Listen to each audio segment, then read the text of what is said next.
Kabanaba, I'm back! So, pagpasensyahan nyo na po, hindi ako madalas na nakaka-vlog mga kabanaba. At wala po tayong filter for today's video. Ayun, hindi mo na magabida-bida sa kabanaba nyo. So, pasensya na kayo, hindi mo na ako nakaka-upload ng mga ilang araw na rin po mga kabanaba. Or almost 1 week na. Gawa ng, yun na nga po yung sinasabi ko sa inyo. Ayoko rin po mapabayaan itong garden. At syempre, ayoko rin po na mawala yung mga nagmamahal sa akin dito sa aking munting vlog na ito, sa aking mga munting video. So yun mga kabanaba, i-update ko lang po kayo na napakasukal na. Pero good news, ito po yung pipino, okay na yung mga damo-damo at na-cultivate na rin ni Kabanabang Kuya Manny at Daddy Marvis, katulad nga na sabi ko sa inyo nakaraan. Tapos proceed na naman po sila doon sa yan, sa munting sitawan mga kabanaba. Kung nakikita nyo po, si Daddy Marvis at si Kabanabang Kuya Manny nagdadamo, at saka si Kuya Manny po nagko-cultivate. Tapos nandun po sila Kadiles at Senior na bayot sa okra. Yung mga okra po nga po pala natin mga kabanaba is malalaki na rin. Kung nakikita nyo po yan, may usok na yan, nandoon po yan si Kadiles at si Kabayot, bayot na Senior. So for today's video mga kabanaba, ipiplex ko lang sa inyo kung paano ito ikabit yung ano nga ito, gapangan ng pipino. Ito po yan, nakabit ko na yung isa. So nagpaturo rin nga pala ako kay Kuya Manny, katulad nga po ng sabi ko sa inyo, first time lang din ako na nag-gardening ngayon.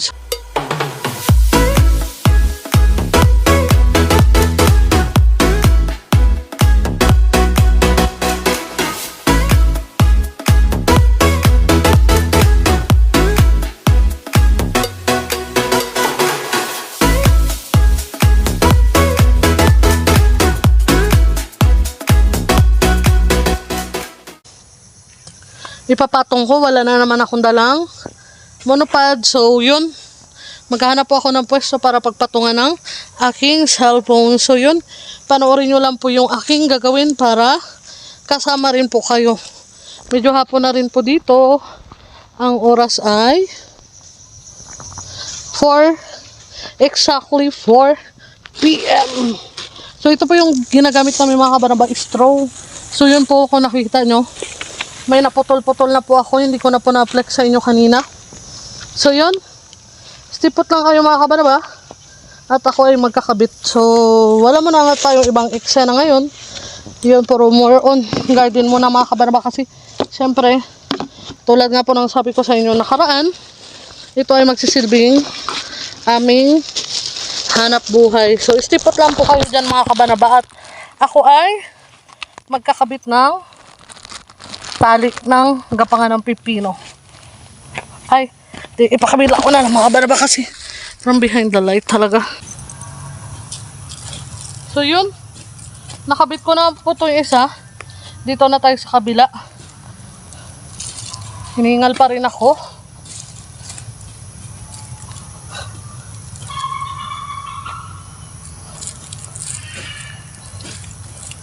Kailangan lang natin ito mga kabanaba pantay sa kung saan tumubo yung pipino para tawag yan, pantay po talaga siya. So yun, napakadali lang mga kabanaba, nilalak lang tapos hihilain ng ganyan and then ibubuhol na naman po dito ulit sa baba. So yun, hindi makita yung pipino.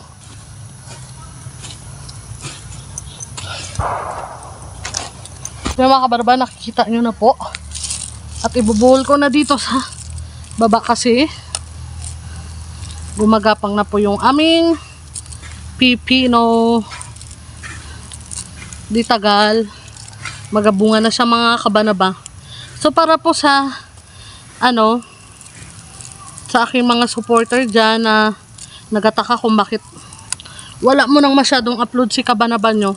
So yun, maliban po sa nagpapagaling ako, may tagdalawa sa morning po, tagdalawang oras kami nagdadamo dito. Then sa hapon ganon din po. Then syempre hindi pa nga pwede si Kabanaba nyo na magbida-bida palagi gawa ng Baka ano nga yan? Maano pa? Mabinat pa yung ating nararamdaman mga kabanaba. So pagpasensyaan nyo na po. Ito lang muna yung handog ko sa inyong video for today's video. Nag-worry rin nga po ako mga kabanaba kasi baka mawala yung mga nagmamahal sa aking munting channel. Kaso syempre wala rin po akong magagawa-gawa ng di naman po natin inaasahan na tayo ay magkasakit, di ba? So yun. Ito po mga kabanaba, pangatlong tali na. So nakikita nyo po yan, inabot niya na yung buho, talagang magagapang na siya. So yun mga kabanaba, kailangan pantay din po ito, tsaka tuwid din yung ating pagkakatali pag kayo ay magatali para saktong sakto sa gulay, diba?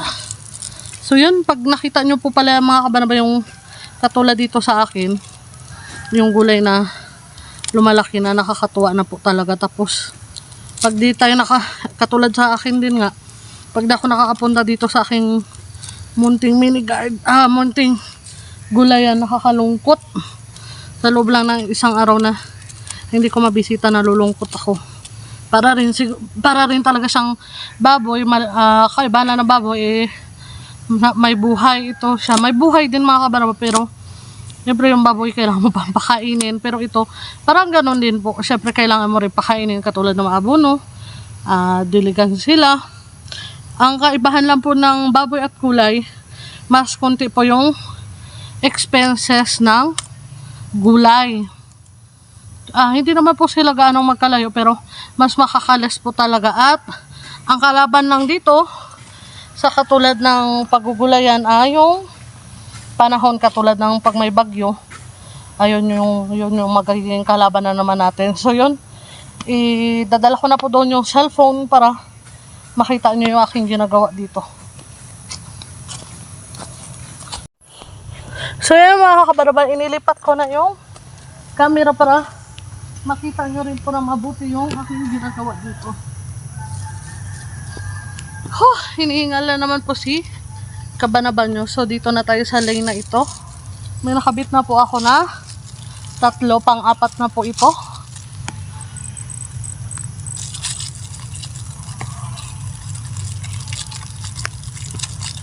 Kailangan lang natin siya pagandahin pantay.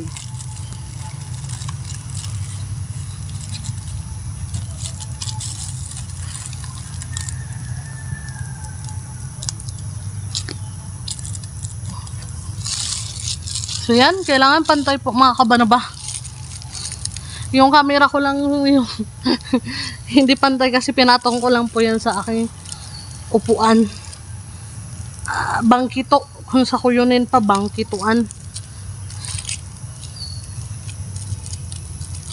Sa lahat po ng nakakamiss sa akin mga kabanaba, miss ko rin po kayo. Pero yun nga po, katulad ng sabi ko kanina, ay magpapagaling muna ng lubusan si kabanaba nyo. At tutukan ko muna po itong aking hanap buhay mga kabanaba.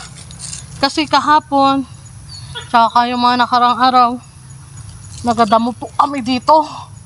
So yun, kasi sabi ni kabanabang Kuyaman, wag mo na daw po mag-upa ng nagadamo kasi sayang din nga. Tapos wala pa rin kaming kinikita dito, kaya kami lang muna ang magadamo.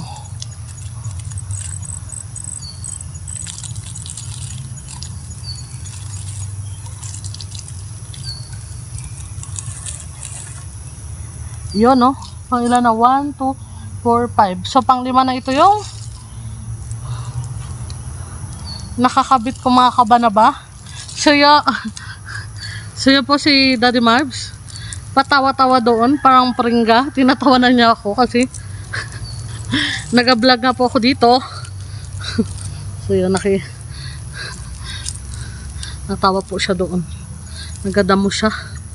Ako naman dito. Tinatali ko to yung gapangan ng pipino.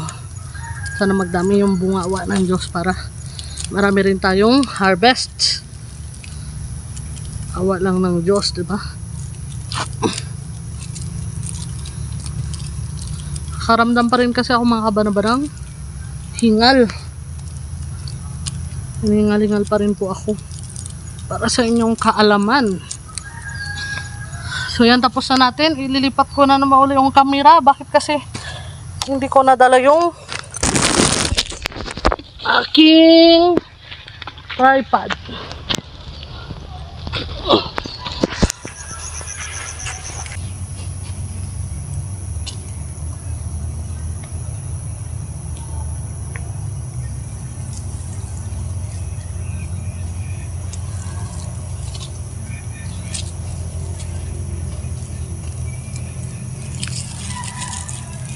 So yun, pang-anim na.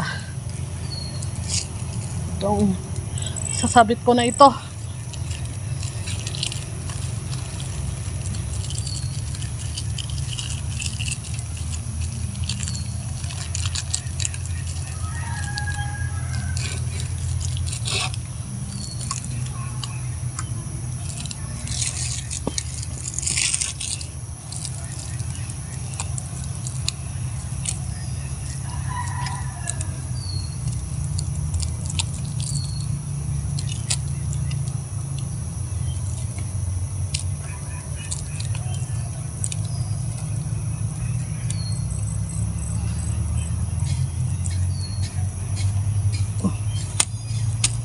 Uy.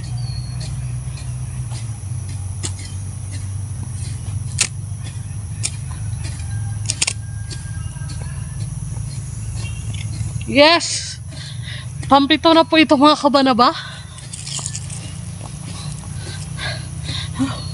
Hiningal si kabanaba nyo. Tsaga-tsaga lang. Matatapos din to lahat mga kabanaba. And antayin nyo na lang po yung result pag natapos ito.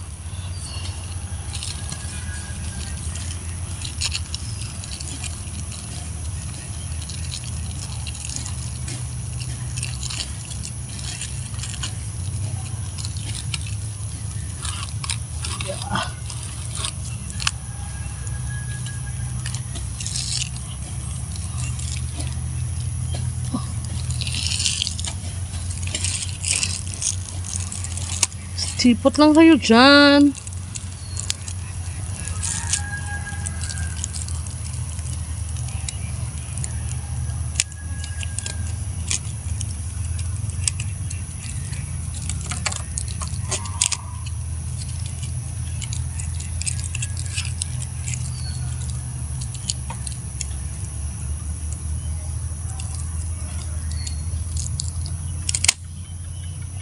So, yan, tapos na natin.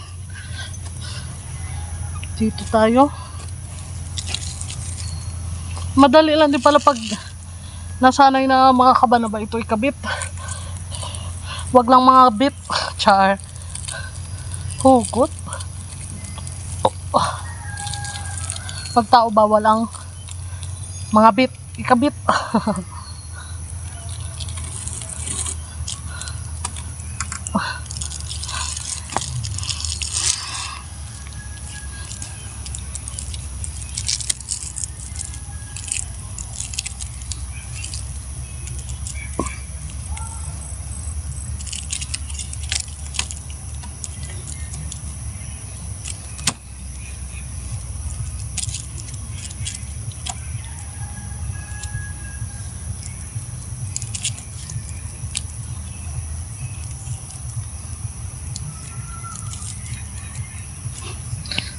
Magpapaalam na ako. So, for today's video mga kabarabay, yun lang po muna. Naway magustuhan nyo yung aking munting content na ito. Katulad nga ng sabi ko sa inyo, babawi na lang po tayo sa sunod mga kabanaba. Kasi, hindi pa rin po masyadong okay si kabarabayo. Pero, ayun, sisikap ko naman po na kahit pa paano updatean po kayo ng nangyayari kay kabanabanyo. So, for today's video, yun lang po muna. Ingat po tayong lahat sa mga walang sawang sumusuporta sa aming munting YouTube channel. Ako nga po pala si Kabanabanyo Jack Edora. And syempre kasama rin po ako ng Team Kabisig. So yan. Sa mga hindi pa po nakapag-subscribe, subscribe na po kayo kay Ajita Jala, Kang Uso Vlog, Madam Deya, Jera Mablon, and syempre kay Kabisig Japet. So yun, miss ko na rin nga po sila, pero katulad nga ng sinabi ko, magpapahinga na lang po muna si Kabanaba. So yun lang po mga Kabanaba for today's video. Sa mga hindi pa po nakapag-subscribe, subscribe na po kayo. And maraming salamat sa walang sawang pagsuporta sa amin. So ingat po tayong lahat, and God bless everyone. See you to my next video.